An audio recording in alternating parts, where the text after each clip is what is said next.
गायब, जिसमें गृह मंत्री अनुपस्थित, और इसीलिए इसके विरोध में आज हमने प्रश्नकाल में विरोधी दलों ने बात उठाई। जो मूल हमारी मांग है इस वक्त कि गृह मंत्री जवाब दे, गृह मंत्री तो उपस्थित भी नहीं है, जवाब कैसे देंगे? तो इसीलिए मुझे लगता है कि गृह मंत्री, प्रधानमंत्री शिक्षा की इस चर्चा पे अपनी जवाबदेही नहीं देना चाहते, स्पष्टीकरण नहीं देना चाहते कि पैलेट गन चलाने का निर्देश किसने दिया, किसने निर्देश दिया पुलिस अफसरों को कि वो लड़कियों पर हाथ उठा सकते हैं। तो ये जो एक बहुत ही नाइंसाफी हुई, इसके खिलाफ आज विरोधी दलों ने कोई प्रश्नकाल में आवाज उठाई, जिसके तहत प्रश्नकाल को अडजर्न किया गया और 12 बजे इस पे दोबारा चर्चा होगी।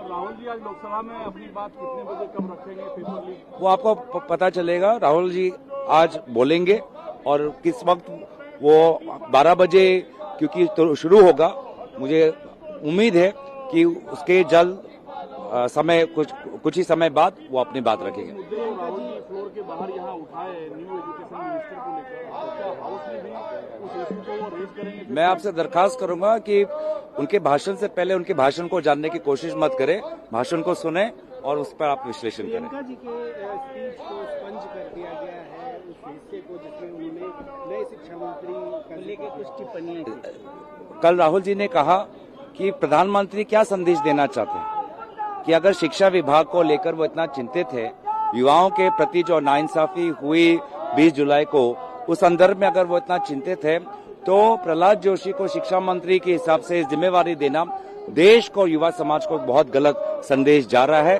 और बहुत से ऐसी चीजें हैं जिससे साफ साफ पता चलता है कि प्रधानमंत्री मोदी जी या गृह मंत्री अमित शाह जी वो शिक्षा विभाग में सुधार नहीं, वो शिक्षा जिन्होंने धरना प्रदर्शन किया उस पर प्रतिशोध की भावना और प्रतिशोध उन बच्चों पर वो कैसे वो व्यवहार कर सकते हैं, उसमें उनकी ज्यादा रुचि है। सर, किरण रिजिजू ने कल कहा कि आप लोग जो पेपर लीक बिल है इस पर सीरियस नहीं है, बहस को लेकर आप लोग पॉलिटिकल एडवांटेज चाहते हैं। ये पेपर लीक बिल है ही नहीं। इस बिल में लीक न हो उसका क्या प्रावधान है? ये संशोधन है, कार्रवाई की संशोधन की, अगर कोई पकड़ा गया तो उस पर क्या कार्रवाई होगी, क्या जुर्म होगा। और हमने खुद देखा है कि ये सरकार सीरियस नहीं।